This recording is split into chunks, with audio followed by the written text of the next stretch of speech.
All right, we're good. Welcome everyone. We're the Winter Hill Warriors. My name is Chenny. This is my boy Damon. You know Hey, what we're here to do today? We are here to break down episode 2 of True Detective season 2, part of our continued True Detective season 2 series. And we did episode 1 already, I think sometime last week. So uh, take a look at that. We have that in the queue. Um, Also, if you're in the chat, just drop some.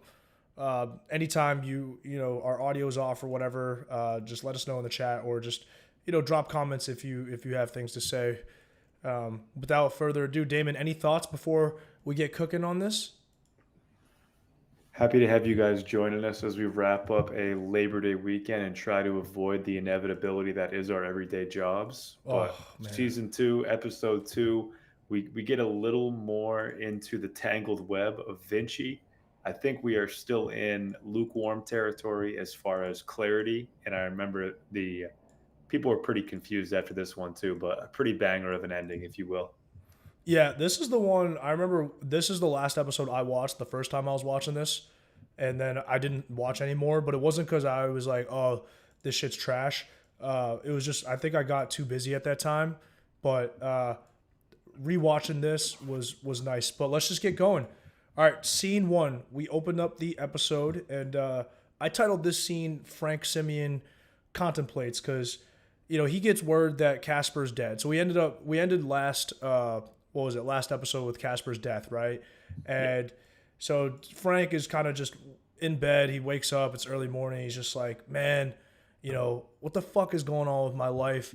I'm in my 40s, got no kids. I made all this money. The thing is, see, Frank made a lot of money, but he didn't make like crazy fuck you money. We basically know that his entire net worth, everything he made, was $5 million. It's not nothing, but it's not like he's made $50 million or anything like that. But he's at the point now where he's like, man, I need kids. I need money to do, money to leave to my kids. His wife Jordan's like, you always wanted land, and he goes, well, what's the point of having land if you got no kids, right? So then he goes off on this story about his dad, right? And we kind of learn a little bit about Frank's upbringing, but his dad was a fucking drunk, and when his dad would go on benders, this dude would lock Frank in the basement, which is absolutely wild. So he locked Frank in the basement because he didn't want Frank to get hurt. And this one time he locked him in the basement, and his dad went and got arrested. So he didn't come home for, I think, at least 5 days. But within the first 2 days, Frank ran out of food in the basement. Day three, the light bulb in the basement goes out. It's completely dark. This is when the rats come out, and Frank wakes up to one Phew. nibbling his finger. He smashes the rat and kills it. And it was 5 days before Frank's dad came home. So pretty fucking bad stuff overall. And Jordan's just like, Jesus Christ, man, like your childhood was terrible. And Frank's just kind of thinking, what happens, what if my dad didn't come back, I would have died, right? So he's just kind of contemplating his morality. He's in this bad position. He feels like his life is about to come to an end, all of his life's work. What's it really for? So he's just depressed, man. What's going on, Damon?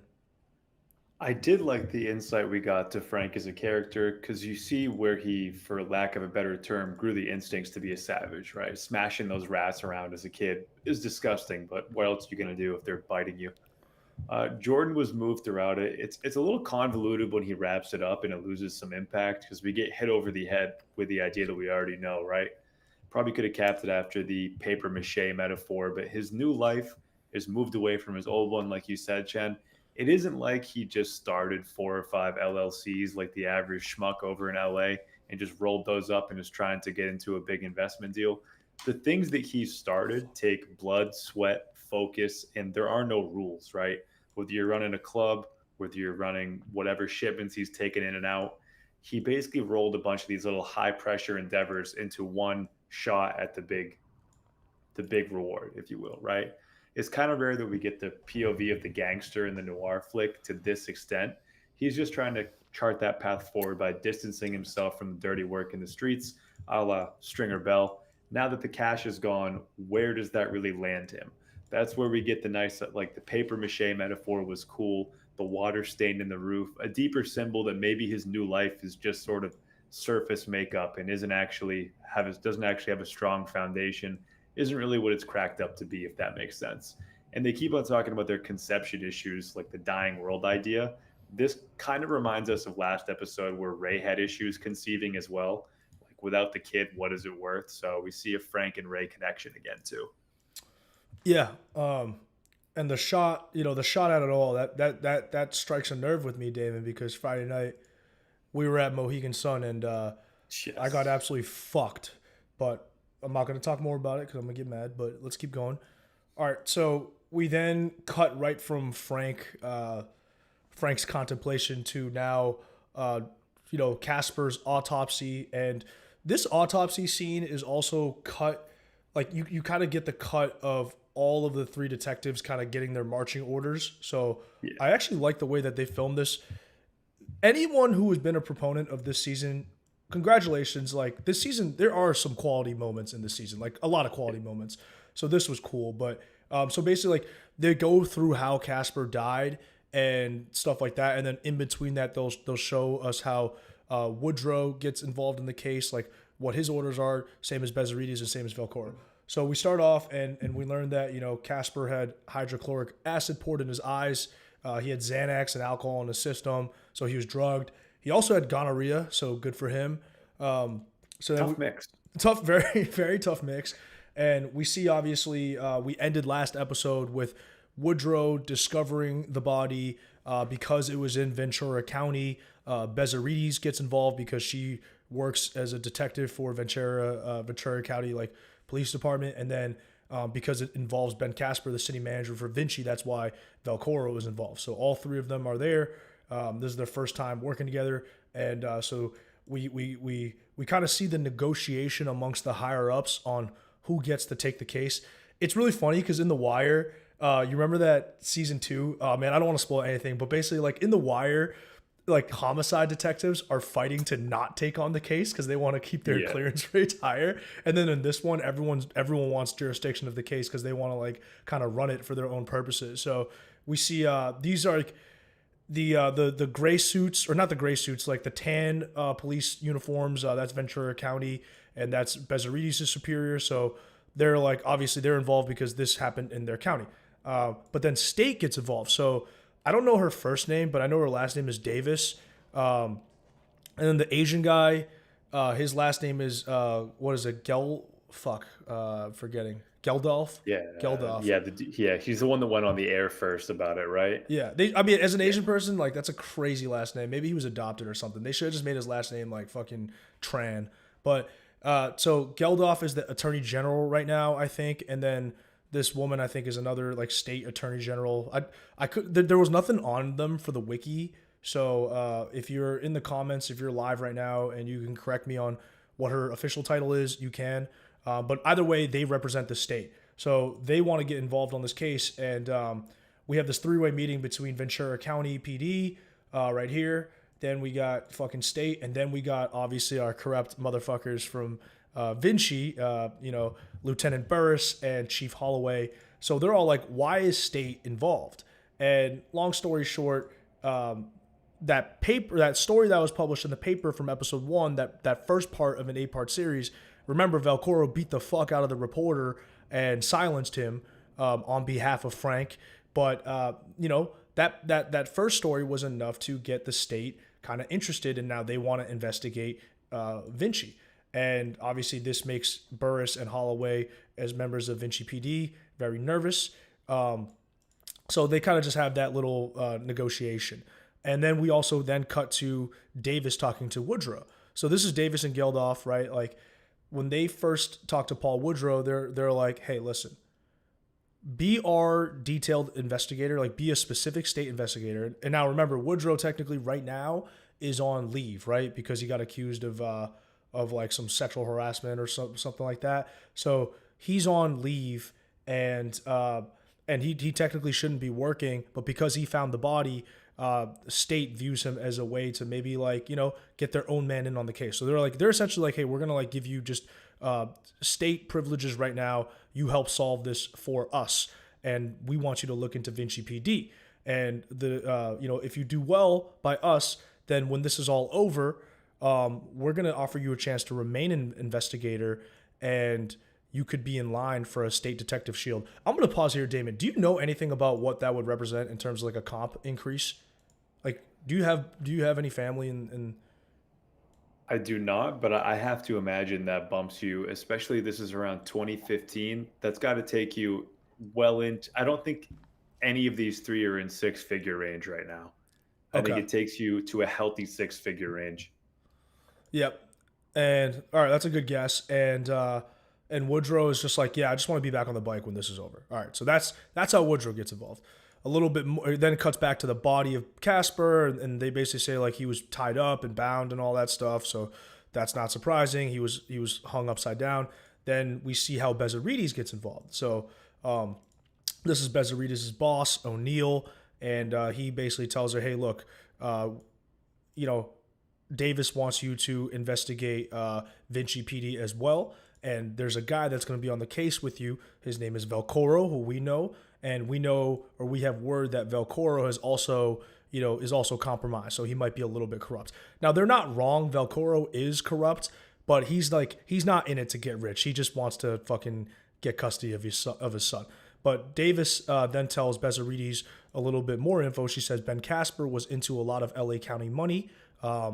His house was broken into, so we just need you to find out what's really going on, what's going on with Vinci, and we're going to use Casper's death as an investigation, and Bezzerides is going to be the point man or point woman of the three detective group, so she's going to be the head of their detail of Paul Woodrugh and fucking Velcoro, and Bezzerides the entire time is like, why are you so interested in in Vinci? And we kind of get this little history lesson. And I'm going to pause after this history lesson on Vinci because it's pretty cool. But basically, Davis says, look, Vinci early on started off as just this like degenerate city in the 1900s, early 1900s. Then it got industrial. And then it's basically purely a manufacturing town with no residents living there. Like the entire city is just all manufacturing zones. So the city basically just makes a fuck ton of money off of tax revenue, and no one lives there at night.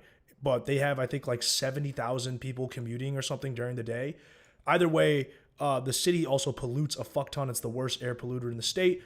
It emits 27 million pounds of toxic waste. I don't even know how to quantify that, but that sounds pretty bad. So I'm going to pause right there. So we kind of hear a little bit more from how Bezzerides gets involved. Yeah, man, Vinci is its own character. It makes me laugh that the other departments have these directives designed at either justice or getting Velcoro to roll over. And the shot with Chessani is just like, hey, we got to keep that 900 bill, Ray. We can't let them get their grubby hands on our money. So that was a cool angle there. You've got to love the fact that Ray's being profiled as the guy who's going to be in charge of controlling the flow of info in this really manicured way, because it doesn't play to his strong suits. Like, we know that he is not the most careful detective. If you had to take your pick of these three to say who is the person who is going to be like the most effective, I mean, it's got to be Annie, which is probably part of the reason why she's actually in charge. But there, it is kind of ambiguous as to who's actually trying to solve stuff. It's not like you have a Rust on the staff. Bezzerides is the closest thing to it. There's no deeper probing work coming down from Ray. And Woodrugh just got caught in a situation, and now they got to lean on him and try to get that as an angle in there. I think there's got to be more at play here. Like, we're taking this live stream from the point of view of like, First we're time not going to watching tell it. you exactly. We're not going to tell you what's going to happen. So right now you're just seeing all these higher ups and all these strings being pulled where it's like, there's got to be more to it than this. There's got to be shadowy figures controlling something for everyone to be interested in this. And because of that sheer amount of money that Chen mentioned that Chessani essentially sits on and probably does some pretty bad shit with. Yeah. So to continue with that, I didn't mention this part, but yeah. So we also then see, to Damon's point, how Velcoro gets roped in, and it cuts to Velcoro's little story. And yeah, so here's how it's worked. Vinci has, I think, 95 full-time residents living in the city. So it's this crazy setup where it's all manufacturing. And we find out that Caspere back in the day, or actually kind of recently, was one of the biggest proponents or the biggest factors behind a some legislature getting passed that allows Vinci to keep 75%, I think, of their county tax revenue for 8 years.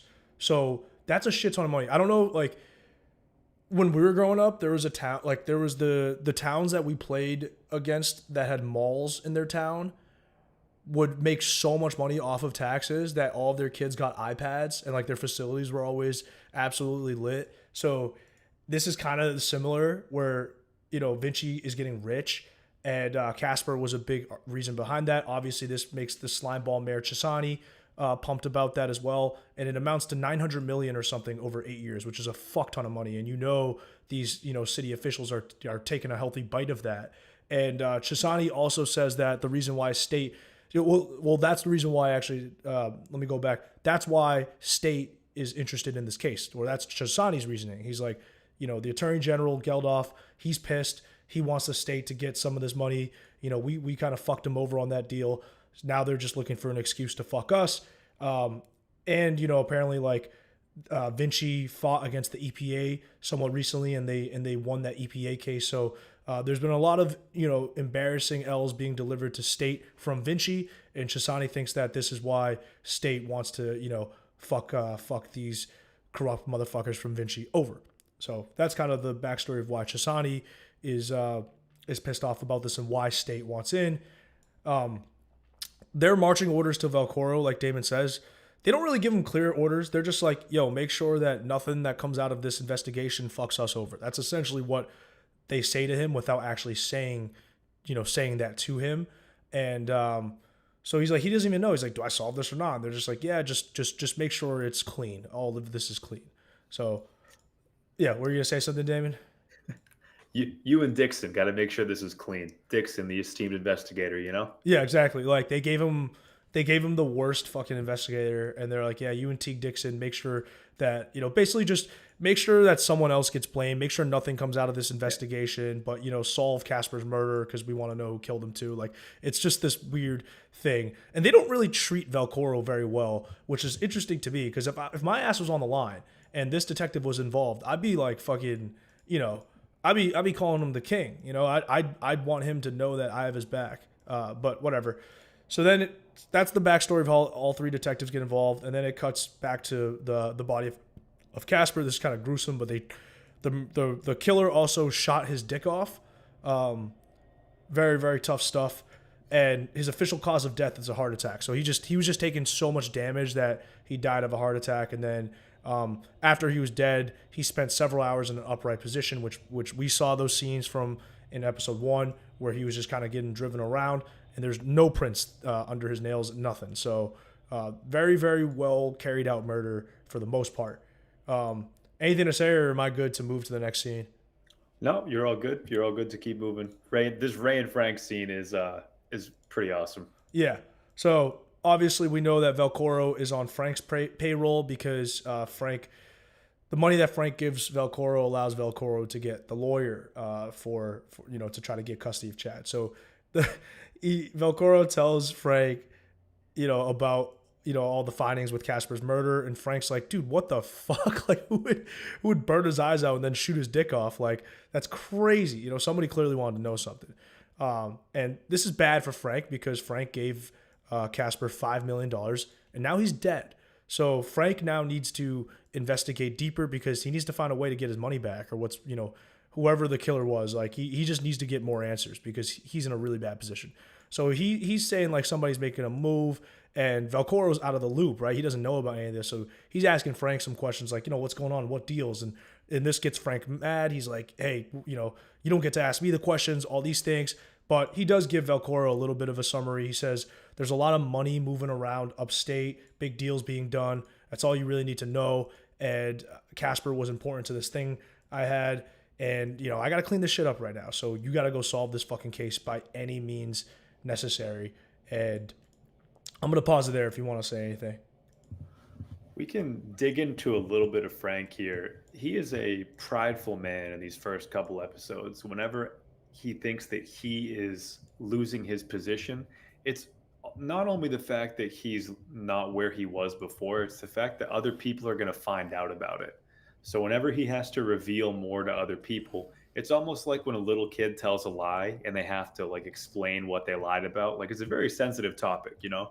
So Frank having to go over to Ray, who's not a guy who he really thinks is that much of a winner, to be like, yeah, basically all my shit got like, this is how I lost my money again, and like tell the whole story. He just wants to keep it as trim and as simple as possible to control that flow of information too. Frank or Vince working an incredibly old school campy gangster vision here. Whenever you take a look at any post anybody has about this or anything somebody gives commentary on it, if you buy into Vince as an old school gangster, he becomes better at it than if you just go into it in the beginning thinking, wow, he really can't play this off the jump. Episode 2, I think he's like 80% away there as far as nailing the character. That's just my take on it, though. Yeah, I'd agree with that. He like episode 1, he was cartoonishly like goofy, but those are just the lines they kind of gave him. But honestly, man, on this rewatch, like I gotta agree with you, man. I thought Vince Vaughn did a great job. Yeah, and it is really interesting how they tied him and Ray together, where whenever he's having a bad time, it means Ray's going to have a bad time too, because Ray pretty much crossed over to the dark side, like you mentioned earlier, for Frank's help on what went down back in the day with his wife's rapist. So this is a hugely different relationship than we took off last episode, where it was like they were almost buddy buddy at the end of that episode, kind of leveling with each other in the dive bar by the end of it. Here it's more like, no, like Ray, you're my bitch. Go do what I need you to do. Don't ask any questions. Yeah. So Ray's really not experiencing a ton of workplace positivity here. No, he's not. So we then jump. It's now nighttime, and we actually see Woodrugh catching up with his mom Cynthia, and it's a weird relationship. It gets like kind of creepy in a way. But Cynthia, like you could tell she's a single mom, and Woodrugh has brought over some KFC, and she's still trying to watch her figure, all these things. And the reason why the relationship is odd is that we don't know why Woodrough's dad isn't in the picture. Maybe he's passed away. Maybe he ran off. Who knows?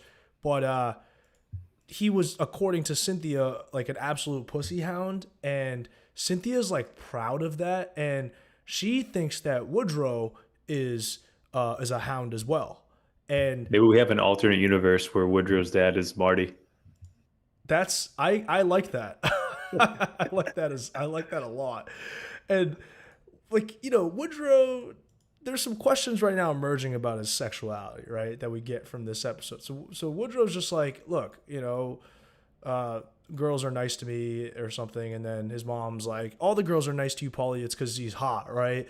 And she's like, you're such a hound. You're such a rake. Like, you got your daddy's blood in you. It's fucking crazy. And then Woodrugh asks more about why, he asks his mom if she's working. She works apparently as a waitress, but lately she hasn't been getting any shifts. So she's not working. She's kind of just hanging around, drinking, smoking cigarettes. Not good. As someone who last year was not working and I was just drinking, not good. But yeah. Anyways, that's just kind of their relationship. Anything you want to comment on for that, or? We get a little bit of like the idea of like the whole noir setup in California, like the death of the American dream, things dying. She's asking him to stay over and watch Clint Eastwood movies with her while she's drinking a homemade margarita, peeling off skin off a KFC bucket. Like, lady, I don't think it's the skin on the KFC that's really the bad thing for you. Like, I think it's pretty much all not great for you. Yeah. So Delicious. So good, though. It is fire. That really nice job with the makeup team. With like, you see like the faint cold sore on her lip, and like the way that she's kind of like, you notice the part that got really weird for me was the bicep grab when she goes to like, like if a mom like pats you on the back, that's like a normal move, but she just like grabs his upper arm and like slides her hand up. Like, weird is definitely one word for it. I think we got some more questions to be answered here. Yes. So that's how the night ends. The next morning, Bezzerides and Velcoro pull up to Caspere's mansion. Now, we know that Velcoro and T. Dixon were there last episode on behalf of Vinci. So I'm not sure if Bezzerides knows that they were there. Maybe she does. Either way, this is her first time visiting the mansion, and she's kind of surprised at how much of a sexual deviant that our boy Caspere was, and that's kind of it. They got other people. They got other officers. What casing the place, looking for, just documenting all of the items that Caspere owns, and double checking it with insurance to just see what's been missing. Because if you have really valuable things, you insure them. So just trying to get a list of inventory, and then afterwards they're driving back to the station, and they kind of have this little bonding moment where it's not. I don't know if I call it bonding actually, but whatever. Quick thing too is that they did get Caspere's calendar, and the man kept a meticulous calendar, and he was seeing a psychiatrist very often, and the calendar also mentions his social life, all these other things. So they have some details on who Caspere was meeting up with and how he was spending his time, so they can keep following those leads essentially. And then Velcoro tries to do a little bit of flirting with Bezzerides because she's smoking from this e-cig. I've been taking hits from this e-pen, not the same thing, but Velcoro makes, he's just like, yeah, you pull off the e-cig, and Bezzerides isn't interested in flirting back, and Velcoro doesn't really care. He just keeps talking about e-cigs, and he goes, I never really liked the e-cig because it's kind of like sucking a robot's dick. So it goes from kind of flirting to then just he's implying that she might be sucking a robot's dick, and she's like, wait, what the fuck? So I'm gonna pause there if you want to make any comments on that. I thought that was a terrible line. Yeah, like horrific. it both like just dialogue and what he was trying to do. He has to play defense right now because he's just trying to fill the air with so much bullshit in that car that no progress gets made toward the investigation, because that's what he's doing. So he's basically filibustering about this e-cig, and it just takes a wrong turn there. Yeah. All right, let's keep it moving. We then cut to our boy Frank, and now Frank is trying to pick up the pieces. He meets with this dude named Jacob McCandless. And so McCandless, let me see if I can get a close-up of McCandless right here. So the backstory to this relationship is this. So McCandless is the CEO of this holding company called Catalyst, which I think we heard a little bit about in episode 1. And they're one of the holding companies that bought a huge amount of the land around where the high-speed rail is supposed to be built. So they have a ton of the land, and basically they're selling the land off to investors that kind of have the in. So they're selling the land for still pretty cheap. And if you have that relationship and you have that in, then you're going to get that land for still pretty cheap, and you're going to make a fortune. We get kind of hints of what Frank and Caspere were doing, though. So Frank kind of says that, hey, look, my disposal company was setting off the chemical runoff with Caspere. So basically what happened is that when Caspere was still alive, the deal him and Frank worked out was that Frank would set up this waste disposal company all around the land, where the rail is going to be built, and then dump a ton of chemicals in the ground to fuck the land over and make it not farmable. This would make the land drop in value, and then Catalyst would be able to get a super low price on the land. So really, really bad scheme, and Catalyst benefited by being able to buy the land for cheap. And the reason why this is now a problem is that Caspere was supposed to buy 12 parcels of land for Frank. And since Frank is a gangster, he can't do any of these deals on the books. He can't get a loan from a bank. All of this has to be underground. So he handed $5 million cash to Caspere, and the number that Caspere quoted Frank actually was $10 million. So Caspere said, look, you can get 12 parcels of land from Catalyst for 10 mil, and Frank only had 5 mil, and that's why he needed OSIP for the other 5. But Frank gave Caspere all the cash.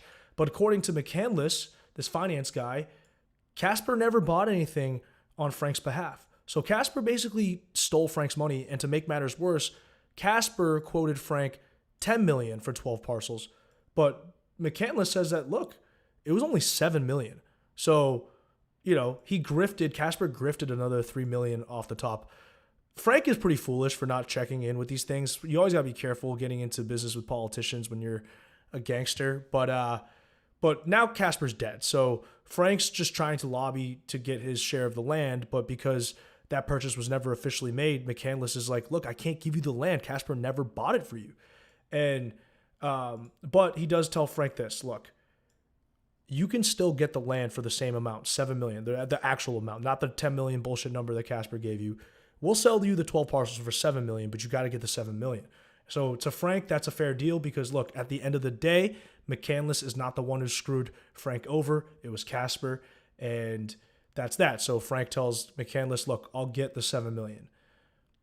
McCandless leaves, and we get a closer look on Frank's financial situation, and it's really bad. He sold everything to get the 5 million that he had, and the poker room that he's running and his house are double mortgage. So he's got absolutely fucking nothing, and he gives the order to just basically round up all of the guys that are a member of his organization, and they're gonna have to claw and scratch to get this money. So I'm gonna pause there. Nice little contrast here between Frank and the white collar dudes that he's trying to work with here in Catalyst. We have that actually not subtly, overtly disrespectful line. We're not gangsters, Frank. So you can tell the guy's already trying to put some distance there. It's clear that they don't respect his standing. And it is also becoming more apparent based on his deal with Casper that Frank was really just kind of doing grunt work for Catalyst, the same way that Ray does grunt work for Frank. So Frank is just a medium-sized fish in this big pond when he likes to think of himself in a much different manner. So we still see where he's kind of standing here. Like you said, Jen, like why would you give that money to a guy who you knew was involved with like multiple women in your clubs and stuff like that? I don't know. It's almost like there was some kind of a conspiracy, or like it's almost a little too perfect that that's how he got screwed over. I do like that this is the moment where he kicks into overdrive because let's face it, you got Vince Vaughn as a gangster in your flick. You want him to be a savage. You want him to lose all his cool. He just can't sit there and play the white collar game the whole time. Now it's time for him to do what he knows best. We flash back to the visual of him like smashing that rat when he was a kid. Yeah, and this quote is pretty funny when McCandless says that we're not gangsters, Frank, which is ironic because they are gangsters. They fucking were part of. They were involved. They were complicit in Frank dumping chemicals and destroying the land. They're the ultimate gangsters. So that part was really, really funny. See, this part of writing was actually pretty solid. I thought this was good. I thought this part was good. This part was pretty excellent. There was heat in this season, man. There was heat in this season. All right, let's keep going. Okay, so this next scene is when what's her face, Bezzerides and Velcoro now go and meet Mayor Chessani of Vinci.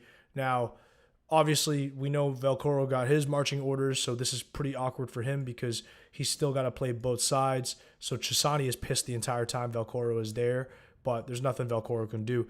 Either way, basically, the calendar that Caspere had showed that a month ago or 2 months ago or something, he was at a party at Chessani's place. So that is why Bezzerides is investigating and asking Chessani some questions. And Chessani says, yeah, we had a party. We were celebrating, this Hollywood movie was going to start shooting in Vinci. So we were celebrating that. It's big for the city. And we also had this red line extension project get greenlit. So we're just celebrating that. And Bezzerides digs deeper and she asks Chessani, hey, did Caspere come with a date? Do you know her name? And Chessani the entire time kind of acts like he doesn't really remember. But then his assistant says, yeah, he did have a date. It was a woman named Tasha.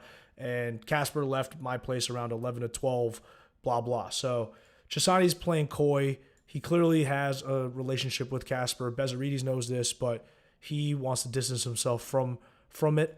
And this is where we get confirmation that Vinci has 95 residents, which is crazy. And that's that. And they leave. And as they're leaving, Chessani makes a comment where he's like, yeah, I'd like to see this solved as soon as possible. And that comment is directly aimed at Velcoro. So thoughts on that?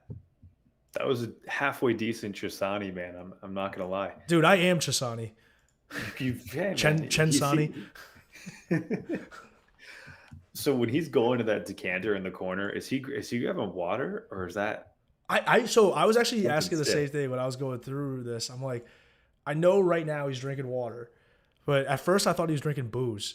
And yeah, maybe he goes, I don't know, maybe he refills on water. Yeah, he refills on water, I think. 'Cause he's slurring around a little bit, and like normally you wouldn't expect that of a mayor, but with this guy, all bets are off here. The When he talks about the girl Tasha, so now we get reopened into the idea of like trafficked women, etc., things like that. Some flashbacks to season one. This is also beneficial for Chessani in a way because if you can groove someone down the angle of looking for the girl, then that sort of leaves the scent of conspiratorial government crime. Yes. Yeah, it You becomes can about keep, pimps and hookers and stuff. yeah, which is never clear. Also, once in a while it flashes, and this happens later in the episode to the picture of George W. Bush behind Chisani, and it's the funniest thing in the world. I didn't even catch that. I didn't even catch that. Yeah, we'll have to clip that. That's a clippable. All right, let's keep moving. Okay, so this scene is when the detectives all meet again for the first time in debrief, and we see our man T. Dixon, who's fucking been drinking all day and is just a slime ball. So him and Paul Woodrugh are already at this little storage unit facility place that they're going to use as their office. So they're already there. And Woodrugh has been doing honest work, and he's been going through just not Chessani, Casper's bank accounts and stuff like that. And Dixon has been doing jack shit. And Dixon's like, "Why are you even on the case?" And Woodrugh says, "Look, I'm state, I'm state special detail right now." And what's it called? Caspere or not Caspere? Woodrugh makes this little comment about some dude at the bank hitting on him, and then he says, "I almost had to clock the guy." And it's so aggressive, and Dixon immediately is just like, "Why would you want to do that?" Kind of hinting that Yeah. maybe getting hit on by a guy struck a nerve or something. Like what's going on there, and so Dixon can kind of read him like a book.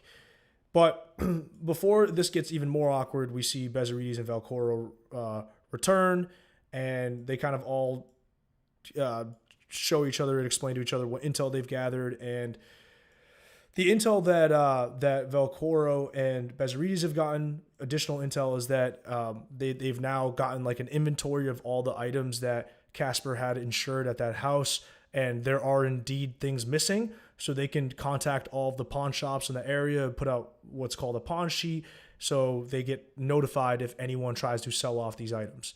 So they got some good intel.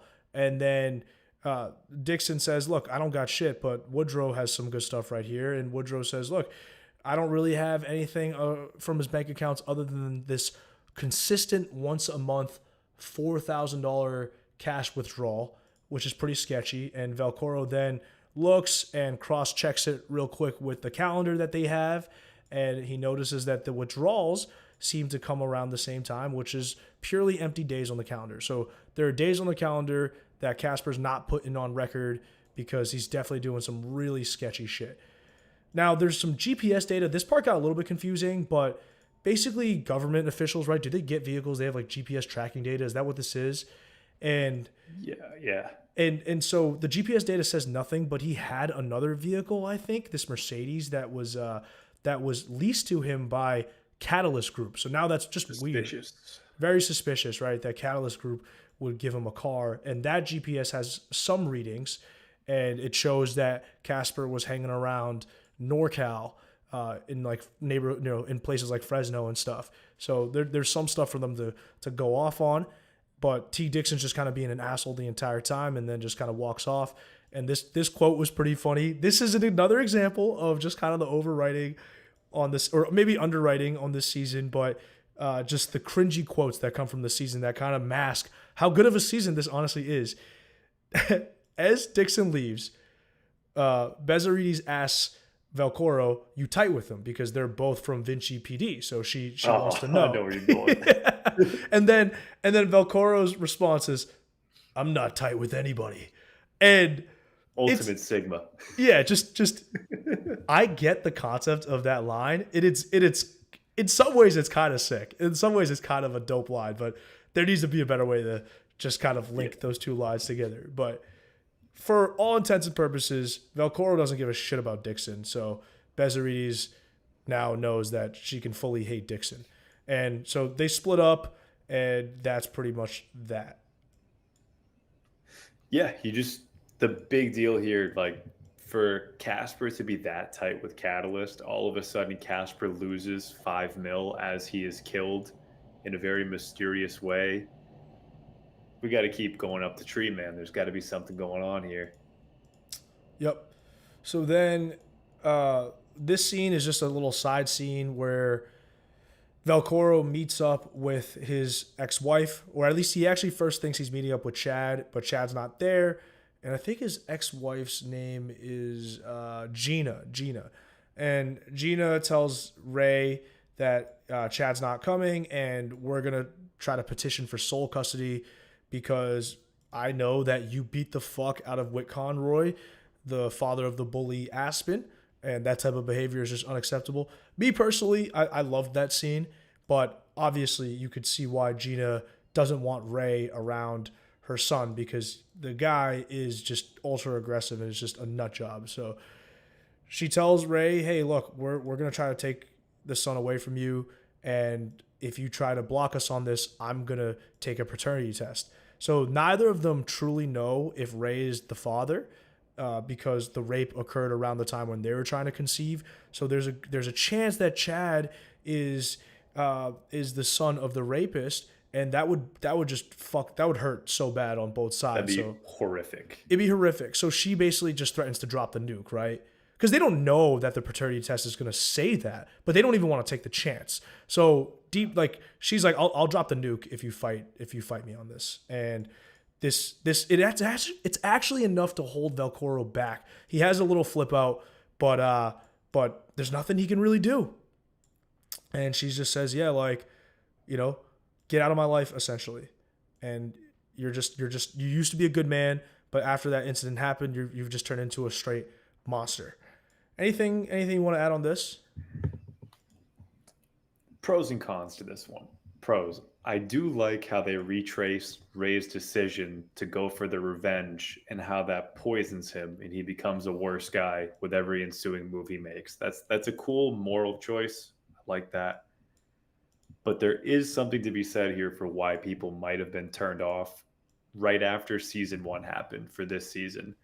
Because if we're going to flash back here, think of those scenes between Maggie and Marty, right? That's another failed marriage that went off the rails at one point, but every single time those two were in a scene, it was must-watch TV. Do you know what I mean? Yeah. The chemistry was off the charts for sure. It feels weird that this is the first interaction that we get between Ray and Gena, and then it escalates super quickly. I get that they have to do it because that's where the story is at, and it's all that makes sense after Ray pulled that.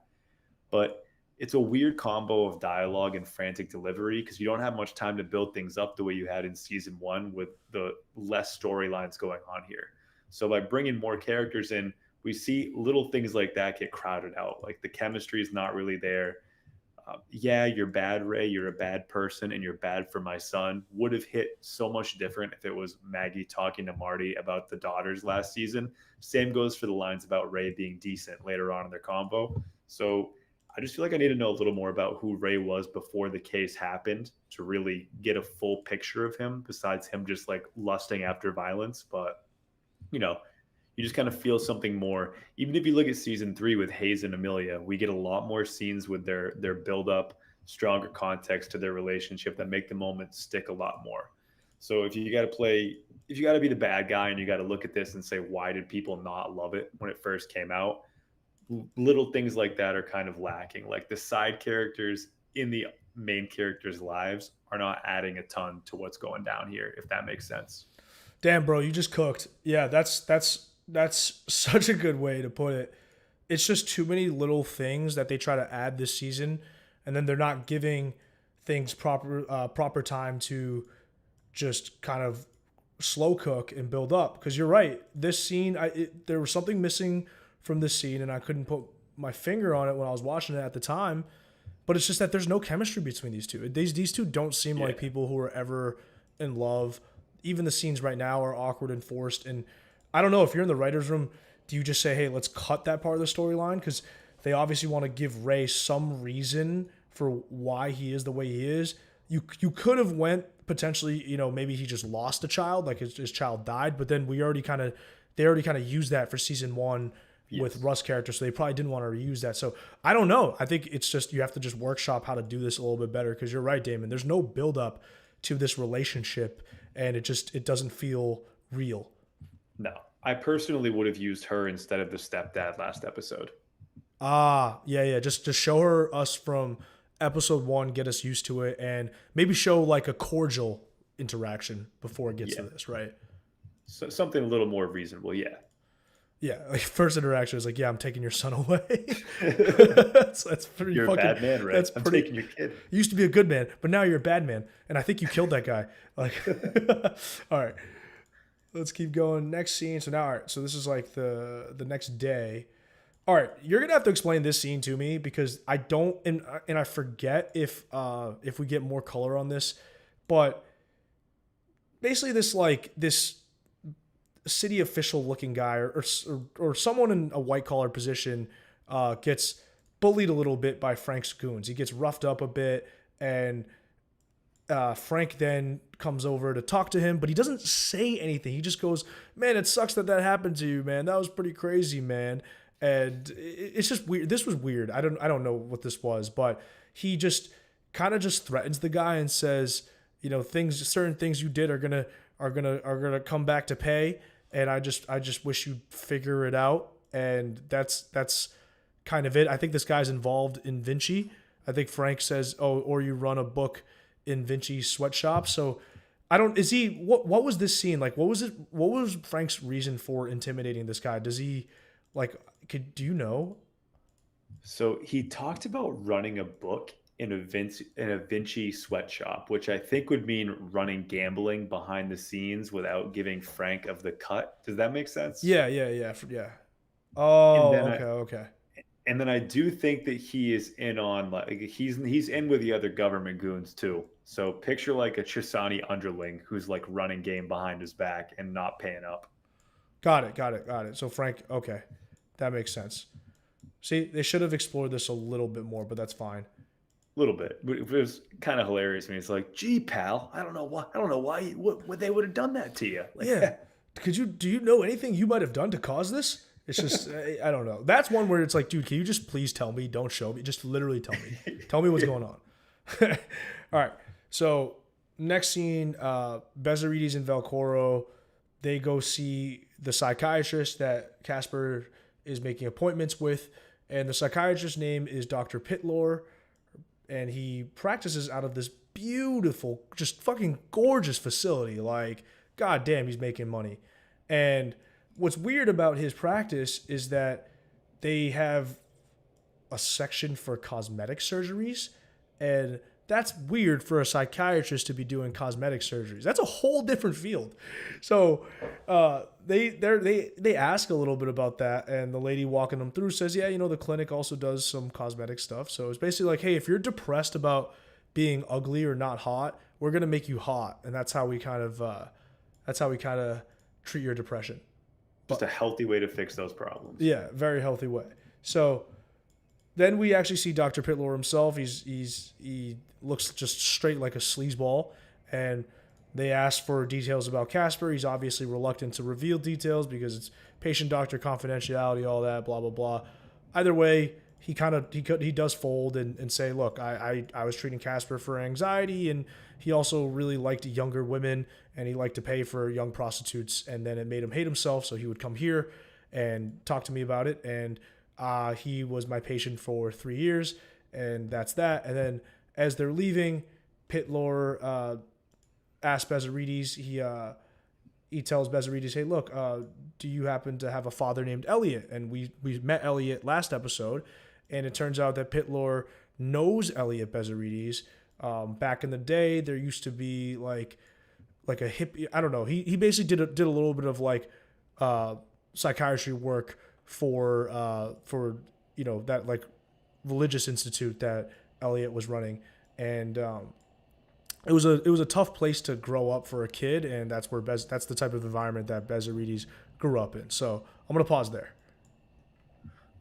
Chen, there's a rule that I like to live by, and it's unless you win a national championship or a Super Bowl or an NBA Finals, whatever, what have you, don't trust a man wearing sunglasses inside. And I think at the beginning of this scene, Pitlor's got those shades on, Yeah. and then they come off, and it's like, man, just something a little unsettling about that. The whole clinic is freaky as hell. It's like a weird meeting point of the spiritual cults that were popping up out west in the mid to late 1900s. Ton of great Netflix docs on that if you haven't seen those before. And like the plastic surgery obsessed Hollywood crew. So it's this weird meeting in the middle. I do like that Annie's character background gets a little bit of a build up. She seems like she's been like the strongest out of the main detective crew in terms of where she was, where she is, why she is currently doing what she is. But we're going to want to look in on this guy because this was pretty weird, especially the fact that he knew Annie's dad, and Annie's dad is also kind of a strange duck. Yes. Yes. And another thing I just forgot to mention is that he mentions that Caspere wasn't aggressive and he's more of a passive individual. So nothing so far suggests that he's a violent person yet. Okay, let's keep going. Frank pays a visit to Mayor Chessani. As this is going on, we see the AG Geldof, who also was in Warrior, by the way. If you watch Warrior on HBO, Oh, the episode, I think it was like episode 4 or something, when Assam and Youngjun have to go, to the desert. This dude was running that little like rest stop, and he was the one who could cook drunken chicken. So, good catch. but yeah, we see that the AG is launching an investigation into Vinci. So that's on the TV, and Chessani's not happy, and Frank pulls up, gives Chessani a bag of cash.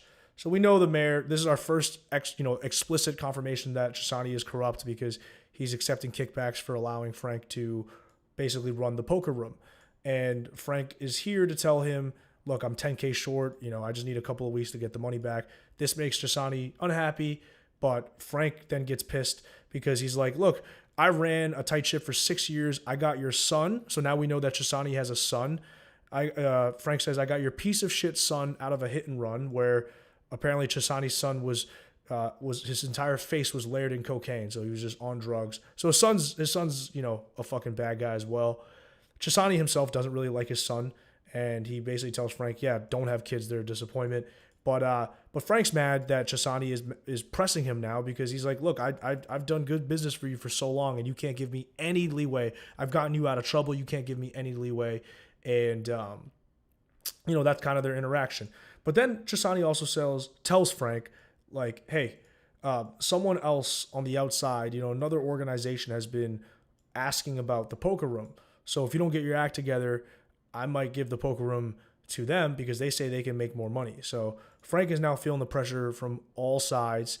He's also wondering why Chessani isn't worried about Caspere's murderer. And Chessani's just like, yeah, Caspere was involved in all of his own shit, so it's probably someone from that part of his life, whatever. And the last thing Frank then says to Chessani as he leaves is, if they do find Caspere's killer, I want some time alone with him, because that killer has ruined Frank's life currently, but also Frank probably wants to know, where's the money, all these things. So Frank wants alone time with the killer if they find him, but he walks off in a bad position where an outside interest is curious about his poker room setup, and he's short on money with the mayor, and the mayor is now charging him vig, so he's got to somehow find a way to come up with more money. Like if someone, Damon, was like, yo, you got to come up with 22 grand next week, I'm so fucked. I'm in trouble. I'm in trouble. I'm going to Mexico, dude. I'm fucked. So yeah, it's Frank is in a terrible position, and Chessani is basically just, he's not giving him much time to find a way to pay up. And so next week Frank's got to give him another 15K, and then after that it's 2250, and so Frank's got his marching orders. Thoughts on that? Yeah, man. It's a what have you done for me lately business in Vinci. The worst part about being the gangster that takes over is that somebody can always take you over. So Frank doesn't have any of that insurance that all these other white collar dudes have. And he's just getting squeezed on all sides right now. Really no other way to slice it. Yeah, and Frank tries to play the card where he goes, "Look, I got fucked over by Caspere, and you're tied with me, and maybe I fuck you over, and to Chessani if you don't help me out of this." And Chessani doesn't take kindly to those threats, but right now tensions are high. Next scene, all right, so Bezzerides and Velcoro are now driving back at night.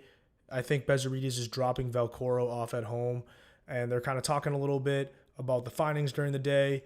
And Velcoro, obviously, is trying to steer the case into a resolution that doesn't involve Vinci PD and Vinci officials. So he's kind of suggesting, look, maybe, now that we know that Caspere was into young girls, maybe some pimps came and murdered him.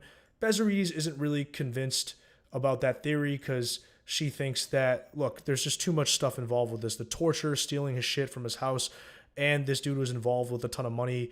Like, something deeper is going on. Then there's this crazy ass line about fly fishing. I have literally no idea why this line was involved. Dude. But I think the line goes like this, right? I think Velcoro goes, you know that expression about flies and honey? And the response from Bezzerides is, the fuck do I want with a bunch of flies? And then Velcoro says, well, you don't have flies. You can't fly fish. I don't know, man. I don't know. Terrible, man. Because like her line was good. I thought her line was good. It was there's sometimes every other scene in this series for the first couple episodes, there's one line that goes just one too far and it sinks the ship. Yes.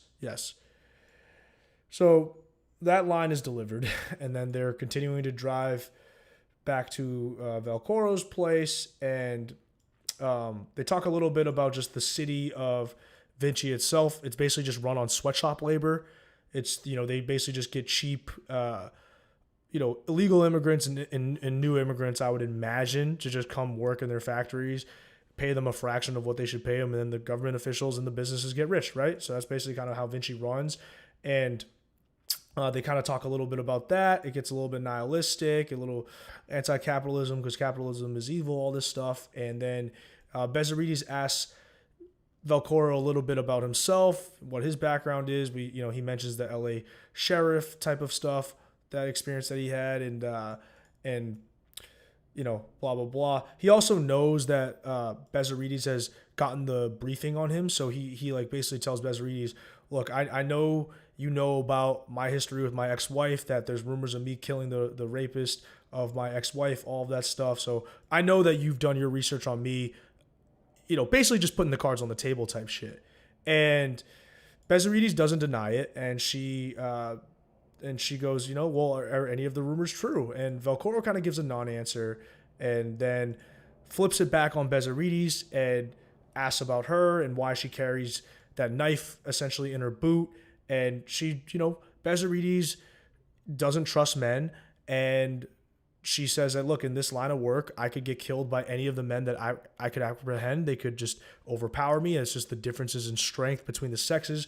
So I have a knife on me because if any man touches me, I'm killing the motherfucker. So, that's kind of how their conversation goes. And there's some other stuff in there if you want to comment on it. But the way it ends is Bezzerides point blank asking Velcoro, how compromised are you? And I don't think Velcoro answers. Yeah, he just goes, good night. So, yeah. Yeah, that's not weird at all. Yeah, he's just like, yeah, I'm out. Peace. So, yeah. Anything you want to say about that? Yeah, man, that's pretty spot on. I did enjoy the "we get the world we deserve" line. Almost felt like it was out of the Dark Knight getting placed into that car ride conversation. You have to, what is it? Velcoro says you have to look out for yourself, and that's right as Annie pulls up and says, "That's you." Like she's dropping him off, but also like she's saying like, you're the selfish piece of shit in this situation. I'm the one trying to figure out some sort of line to justice here. Seemed to work as like a nice double entendre as well. Yeah, Ray's he's still full of shit, but he's trying to make good, but he's still not. Yeah, he's exactly. All right, next scene. Let's see. So we're back with Frank, or no, actually no, we're with Woodrugh. He comes back home. He's talking to his girlfriend, Emily, and he's telling her, "Hey, I gotta go leave and work this investigation for a while." And at this point now, the story of why Woodrugh got suspended is now published on TMZ. So Emily finds this out and she confronts him about this, and he just tells her, "Look, that's not true. None of that's bullshit, or none of that is real. It's all bullshit, and just don't worry about it." But there's another thing that the story mentions, and it's this Black Mountain thing that that we learned about in episode 1 that Woodrugh was involved in, and the story mentions that Black Mountain Security did some really bad things, and Emily asked Woodrugh about that, and Woodrugh says, "Dude, I don't talk about that shit. I never talk about that." And Emily then says, "Look, are you gonna lose your job?" And Woodrow's like, "Contrary, I'm actually like about to get a promotion, so I'm actually working. Joke's on you." Yeah, jokes on. I'm actually working a fucking really important case. Like I'm about to change my life or change my career, So Woodrow's he's not lying to her really. He's giving her the truth in a way, but he's being really brief and rude, and he isn't really respecting her. He's just he's like, "All right, I gotta take off," and she's just fed up. She just says, "Look, like this sucks. You never let me in, and don't come back if you leave." And he goes, "Well, you know what? That's on you because I'm down to come back. I got to work this case. Either way, I'm leaving." And they sort of break up. Yeah, this relationship is the runner-up for the weird chemistry scene in the episode. First one being Ray and Gena. This one was not tremendous, but you can see the identity crisis that we alluded at earlier bubbling below the surface. And Woodrugh is officially a loose cannon at this point. Yeah. Yeah, there's not much I gotta say about this either. You're right about this. This is also weird chemistry, not good chemistry. Characters can hate each other, like you said in season 1, where Marty and Maggie end up hating each other at some point before reconciling. Ultimately, because Marty like almost died, right? Like he solved a massive case, like as a huge hero, and that's the reason why there was some sort of respect and love still there. But there's just you're right. Like this is weird because when we were first introduced to her, I thought they were just kind of hooking up. So yeah, she was like psyched to see him, and now I feel like her main gripe with him is that he's mysterious and that he might be a bad guy, but she can't tell why. And that always works, right? Like yeah, it never. That's like, it's only good. I kid, of course. Okay, next scene. This is where we get into Frank. This is so sick, this entrance right here into this club. But Frank's, going back to all of his old haunts, his old businesses, stuff like that, to try to just get information and see if he can get some money, right? So he pulls up to this old club that he used to run. It's like a nightclub that kind of doubles as a whorehouse in a way, because they're kind of running girls out of this nightclub. They're not kind of running girls. They are running girls out of this nightclub. But it's this nightclub that Frank used to own, and he sold to this absolute bastard named Danny Santos, which we'll see in a second. Danny Santos, that's such a GTA name. Such a GTA name, which when GTA 6 comes out, I am going to get it, and we might have to stream it on this channel. But so that'll be 5 years from now. But So anyways, I digress. Frank pulls up to the club. He's here this time, though, not for cash. He's here to get some intel because he knows that Caspere liked young women. He wonders if Caspere ended up visiting this club and kind of, booking dates with some prostitutes here. So he talks to Danny Santos right here. Just look at this guy. Look at this fucking guy, Danny Santos. He talks to Danny Santos, who is just a grimy bad guy, and he asks Santos if he can interview any of the girls, or basically just tell Santos, look, ask your girls if an old gentleman who worked for Vinci ever came in here.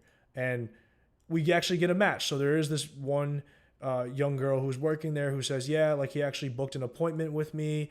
And then Frank says, look, where did he take you? Did he take you to his Vinci house? And she goes, no, I don't know about the Vinci house, but he had this small place in Hollywood. So now there's this second home that most people didn't know about that Frank is just now finding out about. And that's important intel for Frank. So he gets the address of Caspere's second house. And before he leaves, Danny Santos says, hey, look, like I just gave you some good intel, Frank. Like I hope that you pay me back, for this at some point. But it's a weird relationship that's tense because um, Frank is the one who sold the club to Danny. He let Danny Santos run this club. So now all of a sudden, Danny is kind of, he's kind of talking a little bit reckless to Frank, and we see that he has these heinous grills in his teeth that say "fuck you" when he smiles. Yeah, he's talking a little out of school, man. If you purchase or you're given a club to run, what was some of the stuff he was complaining about? He was like Liquor purchase orders, licenses, yeah. this, that list. Like you didn't realize that you had to have that to run it. Like, come on, man. That's like saying like I got to pay for the electricity. Like, no shit, dude. That's what happens at every club. Yeah, and if you're running a club that's this packed right now and you're doing illegal shit, you're making You're making bank. money. You're making bank, dude. We to where you're kind of hinting at with Danny's attitude towards Frank before we hand it off here.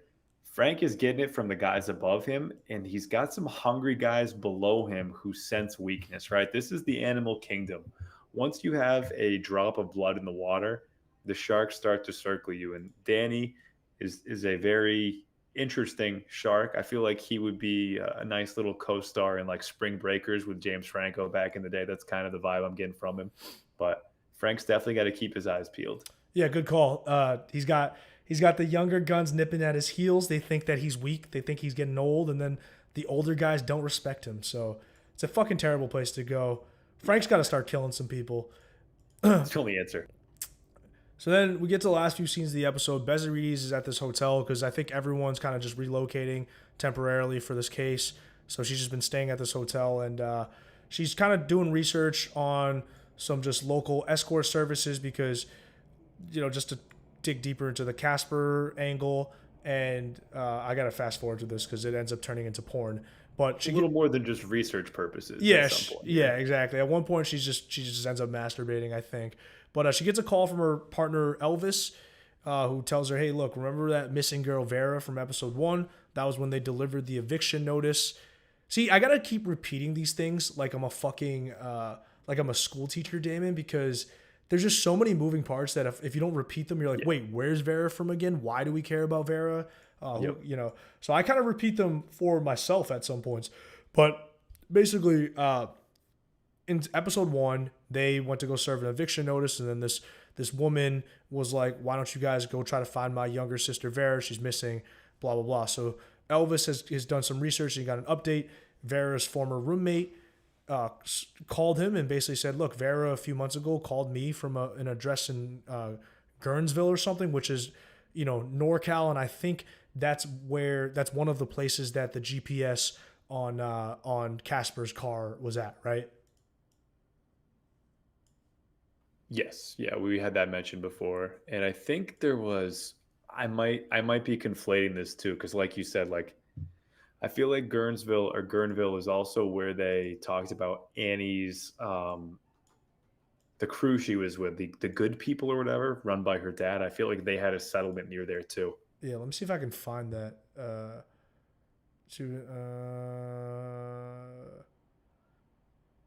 Yeah, maybe we'll find that later on. But yeah, it's either way.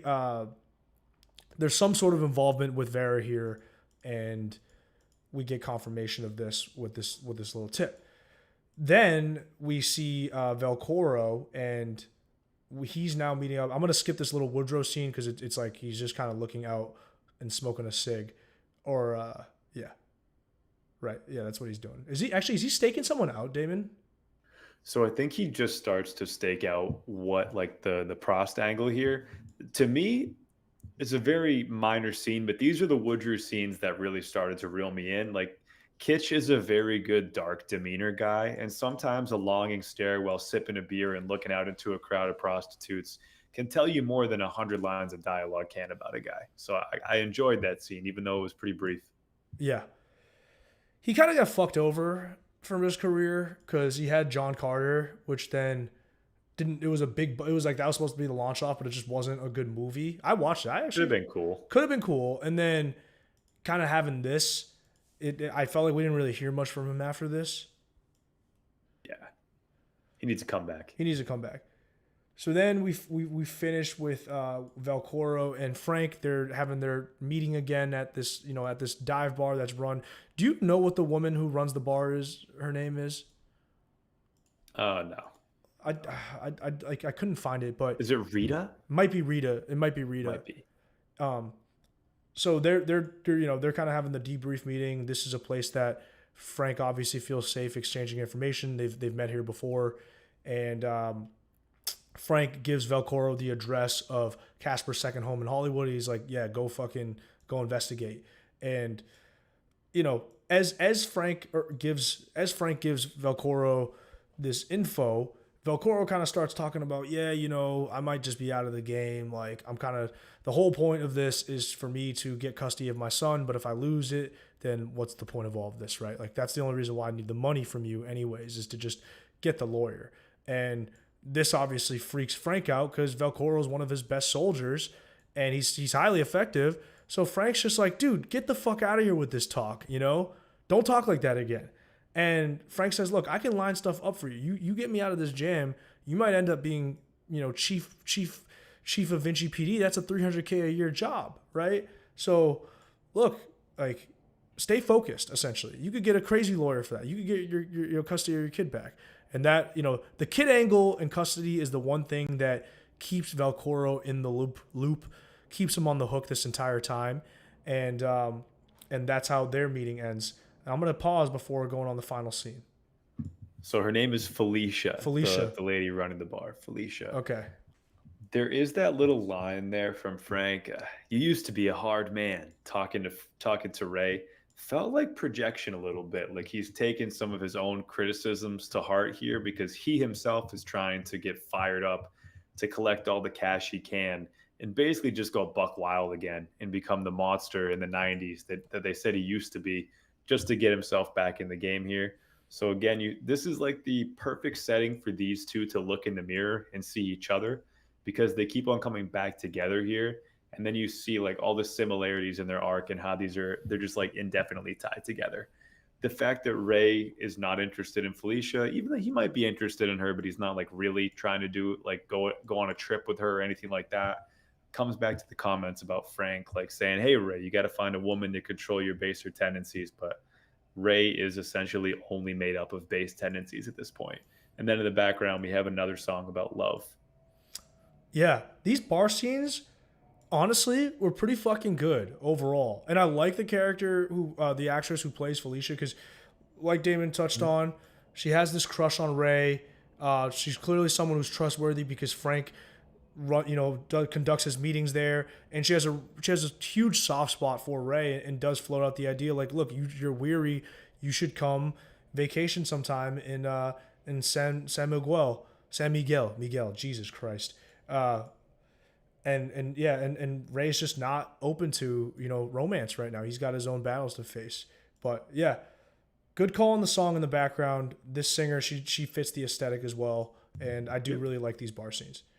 Okay, which brings us to the final scene of the episode where Velcoro gets fucking shot. And this was crazy to me, right? Because this was a scene, like I said, when I first watched True Detective many moons ago, Damon. This was the last scene I saw of this season, and then I didn't continue. And it wasn't because this scene was bad. I actually loved this scene. I was just devastated because I thought Velcoro was dead at the time. But Velcoro pulls up to the house in Hollywood, and that's Casper's second address. And he kind of snoops around, and there's music already playing, so someone has already clearly been here. So he pulls out his gun, and we see this creepy ass fucking living room with some like sex toy stuff, and then these weird this like goat mask or cow head on the wall, just like very season one-ish. Very season one-ish. And then he goes in this room, and was this a tape recorder or video recorder or something? Yeah, so there was a recorder in there. Definitely. So there's a recorder in here, and he sees that it's been running, and as he comes out, I gotta say Velcoro was he was probably hammered, but this is bad police work. Like, he did not secure the area, and he doesn't holster the weapon either when he sees the pile of blood. Yeah, exactly. Oh yeah, I missed that. Yeah, there's a pile of blood in the middle of the ground. So yeah, he's he's really nonchalant with this. And as he turns around, this man in a fucking crow mask shotguns him and then walks up and delivers one more into his chest. So that is how the episode ends. Thoughts on that? Yeah, another love song playing as he walks in here too. Just a little thematic thread there. Remember the wound, like you said, Chen, the wound on Casper in the beginning was a shotgun too. We can safely assume this is the same weapon that was used. We'll figure out what happens to Ray later on, though, to be able to see like what the dealio is. But great ending scene because back in the day, it gave us hope that this season was about to get like a turnaround and experience more clarity. And in truth, I think that's what happens. Like as you watch these, like 3 and 4 especially, bring a lot more together, and then everything ties together. So I think you're not alone. I think a lot of people gave up after episode 2 or just fell off because things got busy because it's summertime, things picked up. But I think this is the low point of the season. I think everything is pretty much on the up and up from here on out. Yeah, it was a tough time in my life. Summer was picking up, internships were heating up. LeBron had just lost in the finals because Kyrie got hurt, and I was just pissed off. But yeah, like this is the pivot point for the season, and you're right, Damon. Honestly, as I watched episode 3 and 4, I really enjoyed it. It was really fucking good. So this whole season, man, underrated. It gets a bad rap. You just got to work through it. Any final thoughts before we sign off? Appreciate everyone who's watching this stream. We'll be back with episode 3 shortly, and we're gonna start clipping more and putting highlights from these live streams. And and this fall we're gonna do the Penguin and then the Dune show. So yeah, stay tuned for that. Any final thoughts, Damon? Final thoughts. I saw during the stream we had 7 or 8 people watching at a time. Not that I'm desperate or that I'm counting. We're not But desperate, man. appreciate it, guys. Just appreciate it. Tune in next week for episode 3, and we'll guide you right into that premium HBO programming as that kicks off too. Sounds good. Catch you guys later.